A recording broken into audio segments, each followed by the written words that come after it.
Do not lose hope, do not be sad, do not lose hope, do not be sad. Alhamdulillahi Rabbil Alameen, wassalatu wassalamu ala Sayyidil Mursaleen. Amma ba'd, fa'a'uzu billahi minash shaitanir rajeem, bismillahir rahmanir rahim. Please repeat after me. As-salatu wassalamu alayki ya Rasulallah, wa ala alika wa ashabika ya Habiballah.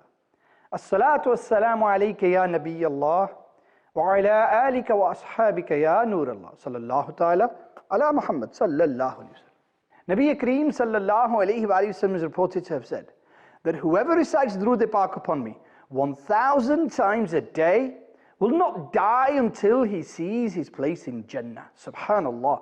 Reciting Durood Pak 1,000 times a day doesn't take that long, maybe 10 or 12 minutes. But not only do you get the amazing benefits and blessings of reciting Durood Pak, which is a cure to all illnesses and all difficulties and all calamities, but as well as all of that, you will also see your place in Jannah before you leave this world. Sallu ala al-Habib sallallahu ta'ala ala Muhammad sallallahu alayhi wa sallam. Today I'm going to share with you something amazing. Something which will make your depression disappear. Something which will make you think and contemplate. And if you start to learn this skill, your depression will have vanished. Inshallah Azza wa Jal. Do not lose hope, do not be sad. Alhamdulillah, Allah Ta'ala has blessed us with so much. And one of the problems we have is that we do not appreciate the blessings of Allah Azza wa Jal. The glorious Quran says, Innal insana li rabbihi lakanud, that indeed man is very ungrateful towards his Lord. Now, this lack of appreciation of the blessings of Allah Azza wa Jal have a spiritual side and have an emotional side to it as well. And today we're going to explore this a little further, because a lot of the time the root cause of this depression, this anxiety, this difficulty, this mental torture that we go through is caused by not only our lack of gratefulness in the court of Allah Azza wa Jal, but also lack of appreciation for the blessings of Allah Azza wa Jal. If you were to count the blessings of Allah Azza wa Jal, you would not be able to count them. Now, today we live with every luxury of life, surrounded by countless blessings of Allah Azza wa Jal, limitless blessings, immeasurable, numerous, incalculable. Allah Azza wa Jal's blessings surround us from head to toe. And we have most of these blessings. But occasionally, Allah Azza wa Jal, through His infinite wisdom, decides not to bless us with certain things. And often we see, because things don't go according to our will, because we don't get what we want, we fall into a cycle of depression. If you look though, you will see the blessings of Allah Azza wa Jal. If you ponder, you will find that they surround you from head to toe. Let's look at something simple to start off with. We eat food, we take it for granted. But have you ever analyzed it closely? First of all, the wheat you're eating, the rice you're eating, was a seed in a field somewhere. Allah Azza wa Jal made it grow, then it was harvested, cultivated, it was packed, it was sent over the world to the shelves where you bought it from, brought it home, then gave you the ability to cook it in a beautiful, delicious way, and it was placed before you. The meat that you eat, the lentils that you eat, go through similar processes. How amazing is that? What a great blessing of Allah Azza wa Jal that is. Have we ever thought about it? Every time we sit down to eat, do we realize what an amazing miracle that has occurred? Not only that, how would it be if we didn't have taste buds and all food tasted the same, bland? Yet Allah Azza wa Jal not only provided this food from all over the world and put it before you for you to enjoy, gave you taste buds So you could see the delicacies of the food. Then gave you the ability to chew, gave you the ability to swallow it, and then an amazing process which scientists are still trying to figure out. That food is digested within you, the nutrients are taken out, the energy is taken out, it is then changed from one form to another, and then it is put in your bloodstream, which gives you the strength, and alhamdulillah, you are able to perform your daily tasks. And it makes you happy as well. And then all the dangerous and harmful intoxicants and all these toxins are taken to the side and disposed of. What an amazing system. Isn't this a great pleasure of Allah Azza wa Jal? And yet, we don't think about it. Hazrat Sayyidina Hassan Basri radiallahu ta'ala says, man benefits from the blessings of Allah. But when people become ungrateful, then Allah Azza wa Jal turns those blessings into a curse and a calamity. Appreciating the blessings of Allah Azza wa Jal and thanking Allah Azza wa Jal for these is a great source of energy, and it dispels negative thoughts, and it dispels this depression and low mood. Hazrat Sayyidina Ali radiallahu ta'ala said that blessings are related to being grateful, and being grateful is related directly to an increase in blessings. These two are dependent on each other. They are linked. They are interconnected with each other. And so long as you keep thanking Allah Azza wa Jal for His blessings, He will keep increasing His blessings upon you. But the time that you stop, the increase in blessings stops. And the scholars go as far as to say that it is compulsory, obligatory, necessary, essential for you to be grateful to Allah Azza wa Jal for His blessings. And so long as you're grateful, you will not fall into the pit of darkness, of depression, because of losing things. Hazrat Mufti Muhammad Na'imuddin Muradabadi alayhi rahmatullahi al-hadi says that it is wajib, obligatory to thank Allah Azza wa Jal for His blessings. And your worship is actually incomplete if you are not grateful for the blessings in the court of Allah Azza wa Jal. And in Tafsir Kabir, it says that being grateful in the court of Allah Azza wa Jal for all these blessings that He gives you is the essence of worship. Subhanallah. Today, we are away from this. We are ungrateful in the court of Allah Azza wa Jal. Being grateful to Allah Azza wa Jal is actually obeying Allah Azza wa Jal. And being ungrateful in the court of Allah Azza wa Jal is disobeying Him. Now, the example of food that I gave you, you need food for energy, to do things. Now Allah Azza wa Jal gets all these beautiful foods from across the globe. They come to your home, they're cooked in a beautiful, delicious way. You enjoy the tastes, you do everything. Then you get the energy from them and you become strong. And then once you become strong, through the blessings of Allah Azza wa Jal, how is it then to disobey the Creator and use that energy towards sin? And when it comes to time for salah, you can't muster the energy to read your salah. Isn't that being ungrateful for this great blessing of Allah Azza wa Jal? Being ungrateful and unthankful shows ingratitude. The more you thank Allah Azza wa Jal, the more you get. And the more you ignore these blessings, the more you put yourself in this pit of despair and depression.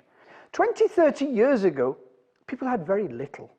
You know, a lot of us came from the Indian subcontinent, Pakistan, India, and Bangladesh, and people had very little in their households. Yet when you asked them, okay, how are you? They said, Alhamdulillah Rabbil Alameen, I've got lots, I've got everything. And yet when you went to their home, they had a few pots and pans, they ate just bread with a little bit of, curry that was very basic. And yet they were grateful in the court of Allah Azza wa Jal. They perhaps had a few pieces of clothes, and yet they were grateful. Today we have every delicious dish we can think of. We have a wardrobe full of clothes. We have hot water. We have soft carpet. Yet, when you ask somebody the same question, you get a list of complaints. Nothing but moaning and saying this is missing and that's missing. Let me share with you a glorious ayat from the amazing Quran. Surah Araf, verse 17. Then I will certainly approach them from their front and from their behind and from their right and from their left, and you will find most of them not thankful. This is what the shaitan said. This is his ploy. This is his weapon. This is his tactic. By making you ungrateful, by pushing you into the abyss of depression, by taking you towards this thought process of what have I got, he makes you ungrateful in the court of Allah Azza wa Jal. Hazrat Sa'id bin Amr radiallahu ta'ala says that a man came to Yunus bin Ubaid rahmatullah alayhi and complained of being poor and having nothing. He was distressed and upset. So the great sheikh said to him, he said, I will give you 200,000 dirhams, but all I want in return is one eye. The man was shocked. He said, I wouldn't give you my eye for 200,000 dirhams. He said, what about your ears? I give you, for each ear, I will give you 200,000 dirhams. He said, no, I would never give you my ear. He said, what about one hand then? Give me one hand. He said, I wouldn't give you one hand. One foot? He said, no, Hazrat, I would not give you any part of my body. This is precious. He said, your body is worth millions, and yet you are complaining that you are poor? Allahu Akbar. Today, do we ever contemplate living without hands? Today, do we ever think about walking without feet? Today, do we ever think about seeing and this ability that Allah Azza wa Jalla has given us, the ability to hear? No, because we do not contemplate upon the blessings of Allah Azza wa Jalla. What our life has become is orientated around our desires. And those desires are mainly focused on money, mansions, positions, women. And so when those desires are not fulfilled according to our wishes, that's when depression kicks in. And that is the root cause and source of it. But if you were content with the blessings of Allah Azza wa Jal, and you thanked Allah Azza wa Jal for everything you had, and constantly reminded yourself of it, then you would truly be successful. And you wouldn't fall into this dark, lonely grave of depression. What we think is money is everything. And there are a lot of people in the world who money coming in makes happy, money going out makes sad, and their life evolves around their bank balances. No wonder they get depressed. In reality, there is no use for this. There was a man in Pakistan, he was a multi-millionaire, and yet his state was such that the doctors had said, you've got a stomach ailment, and you can only have very basic chapatis, roti, which is made from the leftovers of the main flour. And yet he was so wealthy that even the dogs on his gates were being fed delicious food. So he's the millionaire, but because he's grateful in the court of Allah Azza wa Jal, he can't even eat normally. He's lost everything. What are those millions worth? Today, money keeps us up at night. But what doesn't keep us up at night is missing our salah, not reading the Quran. What doesn't keep us up at night is the love of Medina. ग़म रोज़गार में मेरे अश्क बह रहे हैं, तेरी याद अगर रुलाती तो कुछ और बात होती. This is where we've got to. Our priorities are wrong. And when our priorities are wrong and we don't achieve our goals, then straight away, negative thoughts, negativity, depression, anxiety, fear of the future, grief of the past, all kick into our mind. And that's where the root cause and all these ingredients mix as catalysts, and they take over your life. Look at people in the world who are disabled. How many people are there who can't see, who can't hear, whose cognitive ability isn't like yours, who can't think, who can't smell, who can't eat, who can't taste, who can't digest food? Look at all those people who can't move their hands, who can't move their feet. They sit in wheelchair, waiting for others to feed them, to give them a sip of water. Yet you have all that life has to offer, and you're still depressed. Why? The blessings of Allah Azza wa Jal surround us from head to toe. The list is endless. Your brain that Allah Azza wa Jal has given you is more powerful than any computer on the surface of the earth. Your ability to understand things, your eyes that can see a thing in the distance and analyze it and tell you what color, texture and distance it is amazing. Your ability to hear is magnificent. Your mouth, the taste buds, the teeth, and the way you talk, your vocal cords, your throat, your lungs, your heart, everything is magnificent. Your ability to hold and pick up things, your feet, your body, your health. When you go to the doctors and they have those checklists, and you're going to complain of one thing, and they have this checklist and they say, do you suffer from heart disease? Do you suffer from diabetes? Do you suffer from this? And we tick, no, no, no, no, no. And yet we're depressed because my little finger's hurting, so that's why I'm depressed. What about the long list of things that Allah Azza wa Jal has saved you from? Why didn't you think next time you're ill that Allah Azza wa Jal has truly blessed me? Look, I've only got this little problem, whereas I could have had much worse problems. There was a man who went to a great sheikh who wasn't well. And he said, Hazrat, what's the problem? And the great sheikh said, Alhamdulillah, my eyes are working fine. Alhamdulillah, my ears are working fine. Alhamdulillah, my head is working fine, my brain is working fine, I can understand things. Alhamdulillah, my hands are fine, my feet are fine, my heart is fine. And he started to list these. And the man's thinking, what is Hazrat doing? What is the great sheikh? Why didn't you just tell me what's wrong with him? And the great sheikh, the great wali of Allah continued to say all the things that were perfect. And he said, look, all these things are perfect. So even if there's one thing wrong, it's a test from Allah Azza wa Jal. Alhamdulillah, I am content with it. Today, we don't think about these things. There was a multi-millionaire in a country, and he was interviewed. And one thing that they asked him was, you know, you've been so successful, you've made so much money, you can buy whatever you want. Do you have any desires, any wishes in your heart? And he said, yes, I do. He said, what? He said, well, one of my eyelids is actually defective. And I can't open this eyelid when I want to. It actually has to be either pinned back or released. And I can't control it. And when it's pinned back, my eyes get dry and they hurt. When it's down, I can't see through it. And I've tried all doctors, and they said there's nothing that can be done. This eyelid is defective, and that's it. All my money can't change that. And you know what? I wish my eyelid was fine. Allahu Akbar.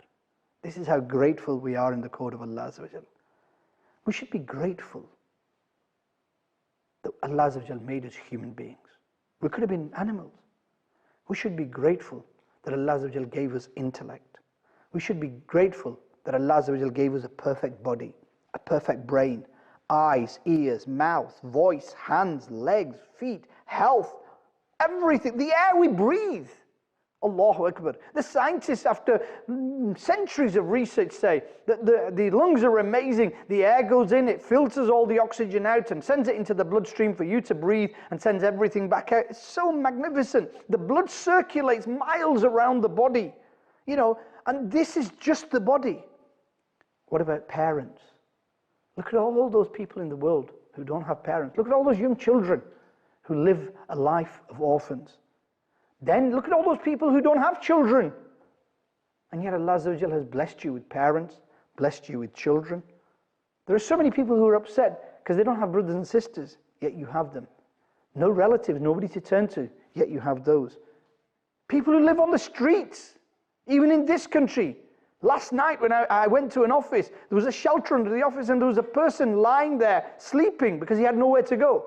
And yet you have a beautiful house, you have cars, you have hot water, you have food when you want it, you have the ability to eat, you have the ability to chew, to digest. The earth around you is beautiful. You live in a magnificent palace. And yet all you can see is a dilapidated castle. Why? The sun Allah Azza wa Jalla has put there for you to benefit from. The moon and its beauty is there for you to see.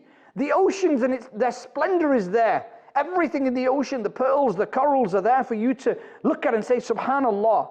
The trees, the leaves, the birds, the animals, all of this testifies that the world is yours. and yet you're ignorant to it. People can't get to sleep at night. They stay awake all night, turning in their beds, and yet Allah Azza wa Jal has blessed you with this beautiful ability to turn off and get some rest. Would you give that away for the world? No, you wouldn't. All the human traits, characteristics, the differentiation between right and wrong, then the ability to read, the ability to write, the ability to speak, the ability to understand and comprehend, all of this points to the fact that this life of yours was amazing. And yet, because of some little thing, you allowed the shaitan to drag you into this abyss of depression. And his ultimate goal was that if you were happy, you were grateful in the court of Allah Azza wa Jal, you wouldn't miss your salah, you'd read the Quran, you'd give invitation towards good, you'd forbid evil, you'd do all these good deeds, and you'd stay away from sins. But by turning you to depression, turning things on their head, something even good, a glass half full, and he says, well, it's half empty, it leads you to depression and then towards sin. And this is his ultimate goal, to make you ungrateful in the court of Allah Azza wa Jal. You know, blessings are transient. They come and go. In reality, we are here because Allah Azza wa Jal wants to see who is grateful. And the unfortunate thing today is that those who are in big houses, driving big cars with nice bank balances, are ungrateful in the court of Allah Azza wa Jal. But that one sat in the wheelchair who can't even walk, or lives on the street, or doesn't know where the next meal's coming from, is still grateful in the court of Allah Azza wa Jal. You look at the poor, and this disease of depression doesn't affect them that much. They're too busy thanking Allah Azza wa Jal and trying to make ends meet. It is a disease of the rich man. It is a disease where you've got everything, and now you've not focused your mind on achieving greater heights. And because you're stuck where you are, depression kicks in. How many people do we see with every blessing in the world, and yet they don't pray their salah? How many people do we see who have big bank balances, but they never come to the masjid? How many people do we see who have time to read everything, but they don't have time to read the glorious Quran? And then they think, I don't do it. In actual fact, they were so ungrateful for the blessings of Allah Azza wa Jal that Allah Azza wa Jal has left them to wander blindly. They are not worthy to prostrate in the court of Allah Azza wa Jal. Allah Azza wa Jal hasn't given them that ability. They're not worthy to come to the house of Allah Azza wa Jal because Allah Azza wa Jal hasn't invited them. They are not worthy to open the book of Allah Azza wa Jal. Allah Azza wa Jal said, I've got far better people to do that. So if you don't pray your salah, if you don't go to the masajid, and if you don't read the Quran, don't think that it's me. Cry in the court of Allah Azza wa Jal. Ya Allah, bless me with these blessings and make me grateful in your court. Life is very short. It's a constant timer, and we're ticking away the seconds and milliseconds towards our death. The worldly pleasures are only short-lived, but the pleasures of the hereafter are eternal. What you can do is change things by being grateful in the court of Allah Azza wa Jal, by contemplating and being thankful for His blessings. You will make this life a bliss for yourself. You will be content. The difference between those people who are happy and those who are sad and in depression is that the happy ones are happy with what Allah Azza wa Jal decreed for them. Whatever Allah Azza wa Jal said, this is your portion in life, you will have it. If it didn't include children, they said, it's your will, Ya Allah. If they didn't have a big bank balance, they said, Ya Allah, your will. This is only a temporary world. From Allah we come, and to Allah we shall return. How long do we have left in this world? Very little time. Time is ticking away. It's time to think that why am I spending my quality time that I could be spending with my family, with my friends, with my relatives, with my parents, with my children? I could be doing constructive things. I could be reading the Quran, learning the deen of Nabi Kareem sallallahu alaihi wasallam. I could be inviting people to the good. I could be attending ijtimas. I could be attending the Madani Qafilas of Dawat Islami. I could be doing all of these things. And yet I've locked myself in a room and I'm doing nothing because the shaitan has imposed upon me this depression and this anxiety and this grief and this sorrow. Grief of what has happened in the past, which I can't change, and fear of the future, which I can't change. But I can turn to the one who controls everything, and that will solve my problems. Remember one thing: the one who develops a mindset of constantly being grateful in the court of Allah Azza wa Jal and constantly remembering His blessings is the one who will be successful. Nabi Kareem sallallahu alayhi wa alihi wasallam said, 4 things have been granted in goodness in this world: a grateful heart that thanks Allah Azza wa Jal for His blessings, a tongue that remembers Allah Azza wa Jal, a body that is patient when it is tested by Allah Azza wa Jal, and a pious wife who does not devour the honor and the money of the husband. Allahu Akbar. We have this ability to spend our days and nights in the zikr of Allah Azza wa Jal and gain peace and tranquility. We have this ability to spend our life free from sins. We have an ability to be grateful in the court of Allah Azza wa Jal. We have an ability to keep our tongue moist in the zikr of Allah Azza wa Jal. And we have the ability to be patient during the tests, because Allah Azza wa Jal does not impose upon anybody a burden greater than he can carry. The glorious Quran testifies to that. So whenever you have a problem, think this is a test from Allah Azza wa Jal. But every day from here in on, when you get up in the morning and your mind and the nafs and the shaitan try to tell you that it's a bad day and this could go wrong or that has gone wrong, think, Alhamdulillahi Rabbil Alameen, the blessings of my Lord surround me from head to toe. Sallu ala al-Habib sallallahu ta'ala ala Muhammad sallallahu alayhi wa sallam. Do not lose hope. Do not be sad. Now, there are different ways that you can change your thinking when it comes to breaking out of this barrier of depression and this fence. And one of the ways that our pious predecessors have given us is to take a pen and paper and write on it Durud Pak. So write down Durud Pak and then write down all the blessings of Allah Azza wa Jal that you can think of.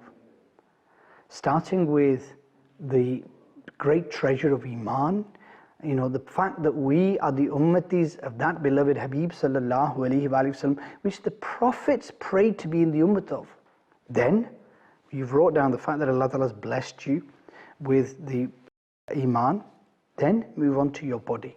Alhamdulillah, Allah Ta'ala has given me eyes, ears. Write everything down. Good health. I don't have any heart problems. I don't have any diabetes problems. I don't have this. I don't have that. And if you have any of the ailments, you know, write them down and say they could have been worse, but Alhamdulillah, mine's managed. Then move to your parents. Alhamdulillah, I have my parents. Then move to your children, relatives. Then your house, and think, Alhamdulillah, I've got a 2-bedroom, 3-bedroom, 4-bedroom house. I've got carpets everywhere. Alhamdulillah, I've got a kitchen. Alhamdulillah, I've got a car. I've got a garden. I've got all these ne'mas. Then think about your work and think, Alhamdulillah, Allah Ta'ala has blessed me with rizqi halal, you know, halal sustenance, and I earn decent money. A lot of people are struggling for jobs, and write that down. And Alhamdulillah, Rabbil Alameen, my children are good as well. And write all of these blessings down. Then move to the delicious foods that you get to eat, and just think about it. Over the last week, Alhamdulillah, I've had this and I've that, I've had so much meat, I've had this, I've had fried food, I've had all these fruits, I've had everything else. Write all that down. Then move to the surroundings and the fact that Allah Ta'ala has given you the ability to prostrate in His court. Alhamdulillah, I've read my namaz. Alhamdulillah, I read the Quran every day. Alhamdulillah, I do this. And write all of these blessings down. And the blessings are endless. You know, every day, Alhamdulillah Rabbil Alameen, new blessings descend upon us. Once you've wrote all these down, contemplate and think, do I deserve any of these?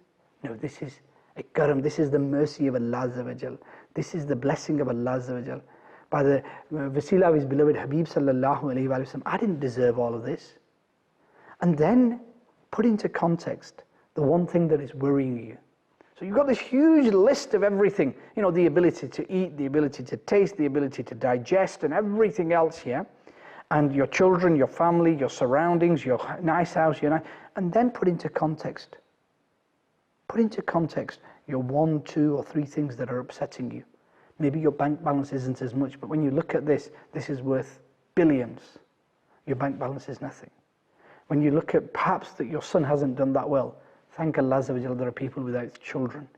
Then perhaps if your job is a hard job, thank Allah Azza wa Jalla, because there are some people who struggle to work, or who can't find work, or who can't earn anything and struggle to put bread on the table. And once you start to look at these problems in context and how little they are, then thank Allah Azza wa Jalla. Malik, you've given me so much, and you've tested me with this. Inshallah Azza wa Jalla, I'm going to be patient on this test. And in that way, you will help yourself, your brain, your mind to deal with it and put into its little place this problem that was causing your depression. If you don't do this, you will never appreciate the ni'mats of Allah Azza wa Jalla. But once you start to do this, and you could sometimes, if you want to be really clever, and if you go through these bouts of depression, keep it on a piece of paper, fold it up, put it in your wallet, put it in your purse. And the next time you have this bout of depression, take it out and think, subhanallah, look at all these things that Allah Azza wa Jalla has blessed me with. Why should I be ungrateful and why should I be depressed? I should be ecstatic. If I had nothing and suddenly Allah Ta'ala blessed me with one of these things, I would have been so happy. Yet I've got 99.9% of them. If I haven't got one, it's a test from Allah Azza wa Jalla. And because this life is short, I'm going to be patient and make that one thing that's missing, not the bane of my life, but something which will help me in pleasing Allah Azza wa Jalla, because by being patient, inshallah Azza wa Jalla, I will be rewarded with the ultimate success of Jannah, the pleasure of Allah Azza wa Jalla. And this is the way to deal with it. May Allah Azza wa Jalla bless us all in putting our problems into context and appreciating the blessings of Allah Azza wa Jalla and being grateful for those. Ameen. Bijahi Nabi Ameen sallallahu alayhi wa sallam. Sallu ala al-Habib sallallahu ta'ala ala Muhammad sallallahu. Do not lose hope. Do not be sad.